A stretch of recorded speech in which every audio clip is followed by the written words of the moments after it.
Hello বন্ধুরা, তোমরা সবাই কেমন আছো? আশা করছি ভালো আছো। আমিও অনেক অনেক ভালো আছি। তো বন্ধুরা, আজকে তোমরা ভাবছো যে আমরা কোথায় যাচ্ছি। তো বন্ধুরা, আজকে শনিবার। তো স্কন মন্দিরে যাচ্ছি আমরা।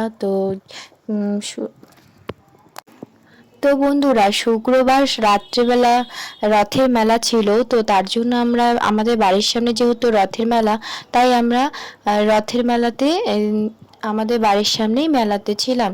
তো শনিবার দিন আমরা এই যে এখানে এলাম স্কন মন্দিরে। তো সেটাই তোমাদের সাথে শেয়ার করলাম।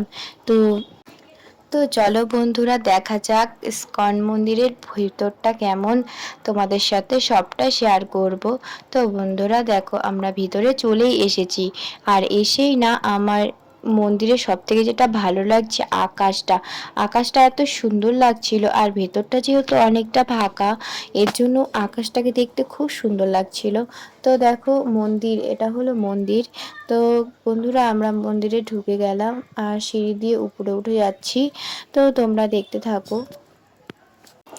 তো বন্ধুরা, আমি একটা কথা বলতে চাই। এই যে সিঁড়িটা দেখলে, এই সিঁড়ি দিয়েও কিন্তু উঠা বারণ। তো আমরা যখন ছোট ছিলাম তখন কিন্তু উঠতে দিত, কিন্তু এখন অনেক কিছু নিয়ম হয়েছে, এখান দিয়ে উঠতে দেয় না।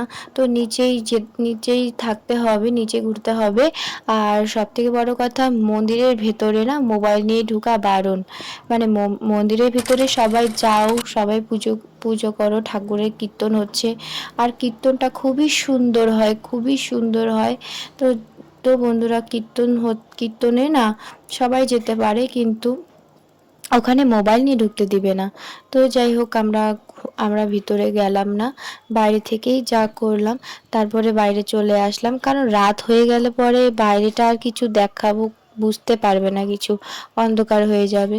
তো বন্ধুরা চলো যাওয়া যাক, তোমাদেরকে আমি একটু ঘুরিয়ে দেখিয়ে দিই। তো বন্ধুরা, আমার সাথে দেখতে থাকো।